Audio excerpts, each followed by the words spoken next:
In New South Wales, all of our rivers, except for one, the Paru, but every other river in New South Wales is regulated. That means they have a dam which captures all of the waterfall. That dam holds the water, and there are decisions under the Water Management Act and the water sharing plans that determine how much water will go down the river and for what purpose. And it's really focused in the Macquarie Valley, where the Macquarie River comes down and flows through the Macquarie Marshes. It's focused on agriculture, natural resource management, including activities such as mining. Also, communities need water, so you have water supply. And then the farmers need stock and domestic supply as well, so that's another allocation. A very tiny allocation of that water that comes down from the dam is allocated for environmental water flow that goes through the Macquarie Marshes and some of the other tributaries that carry waters through, that used to be part of the bigger wetland, but now they're smaller little tributaries that don't often get water. Then in that tiny environmental water allocation is a minute drop of cultural water allocation. And I call it minute because it's equivalent to 10 Olympic swimming pool sizes is usually the allocation.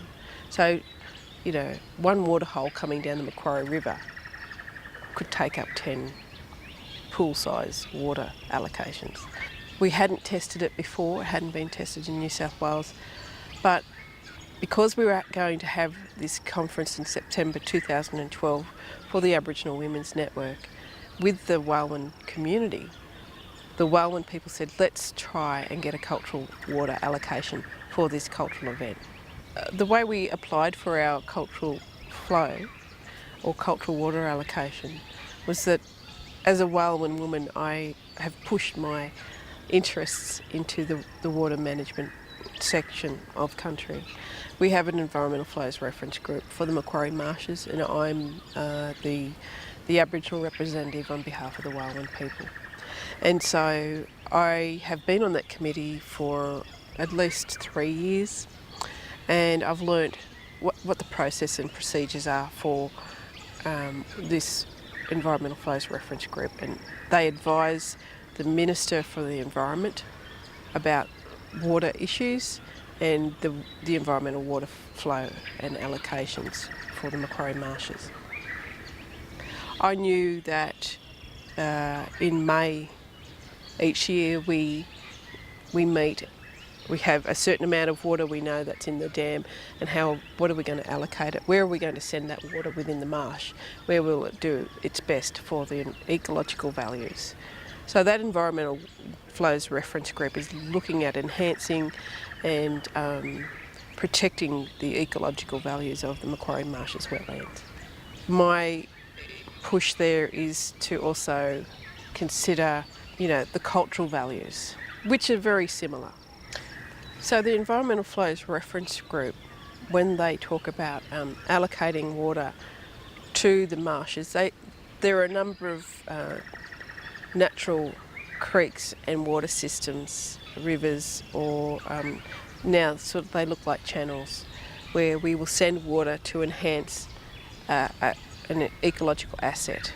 And an ecological asset is where there are vegetation communities that are habitat for birds that fly in, colonial birds. So we're talking about ibis, egrets, herons, pelicans, swans, all the wetland birds.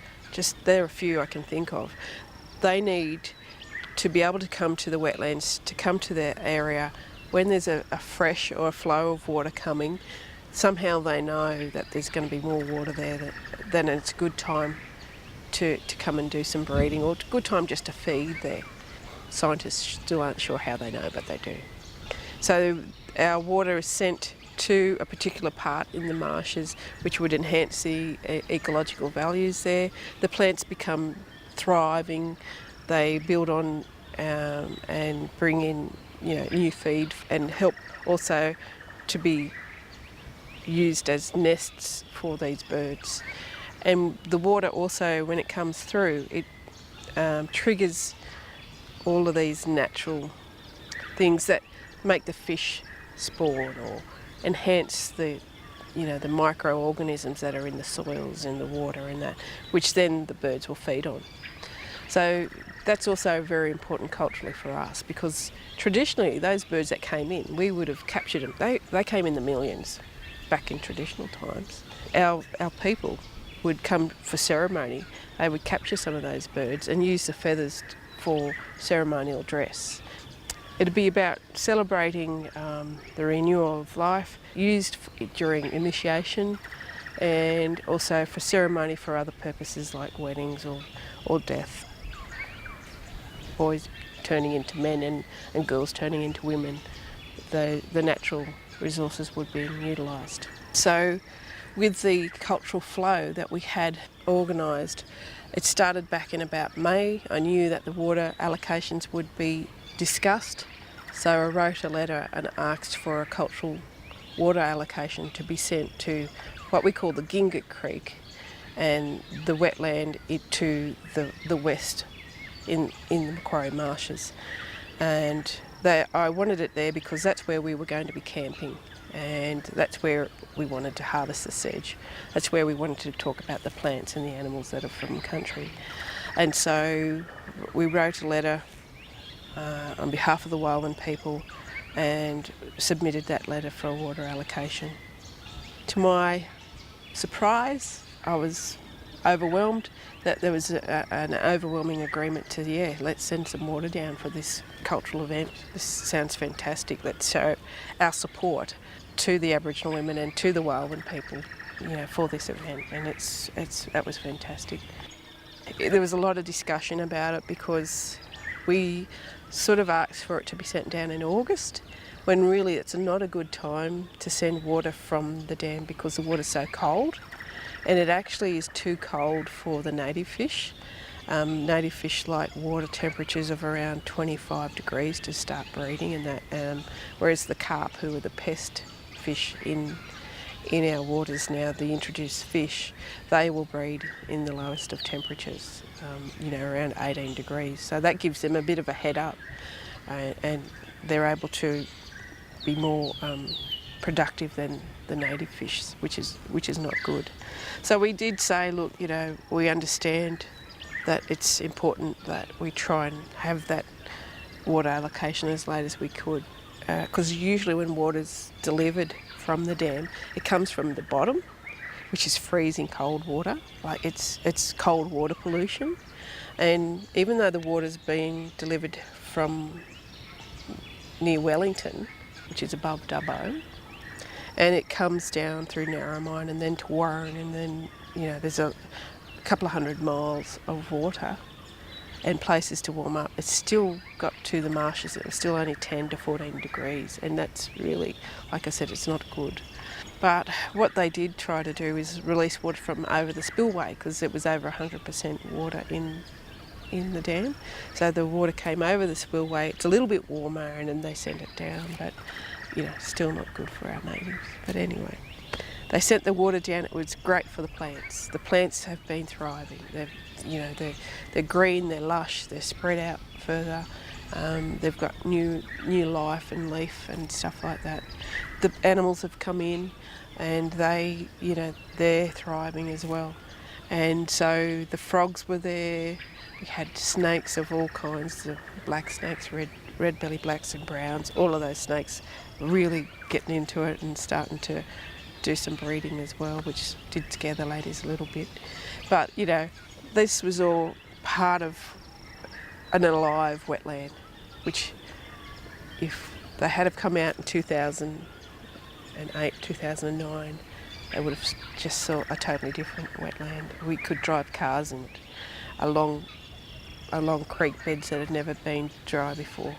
It was the end of the drought. It was quite devastating. We had years of water diversion and extraction for agriculture and cotton and stuff, and it had reduced the water table, and we lost 500-year-old river red gum forests that had been there longer than mankind, and so they died, and we won't get them back. It represented to me the loss of my old people. They were the red gums are our people, and the loss of life we've had there. It was a massacre. There's no two ways about it. And what's there is really the fringes of what once was so much more, and it's also represents what we're trying to do, is to hold on, to claw on, and by hook or by crook, we're not gone yet, and we're going to keep fighting, and we're going to get back onto country, and we're going to keep an eye on you, and we're going to make sure that your ecological assets are also considering our cultural needs and values when we talk about protecting country and managing country. And I want to make sure that I'm not going to be laying in amongst dry dirt. I'm actually going to be buried in mud, and my bones are going to be churned and sent right down through that marsh. There is a good reason why people need to get out onto national parks and nature reserves, and that's so that they can see what's happening in the environment, and they can have an opinion about it, whether they're black, white or brindle, because we almost lost something that's so significant internationally as well as locally and nationally. So it was really heartwarming for the Walwyn community to see this marsh so alive again, when we felt only 3 years earlier that it was all over. There was nothing to protect anymore. So I think that's a really important aspect that we didn't probably talk much about out during the conference, but certainly it was remembered by the Walwyn people. So I think we achieved great things getting that cultural flow, not only for the women's visit, but also for the community who, it's part of us being in the decision making and the planning and the management of country.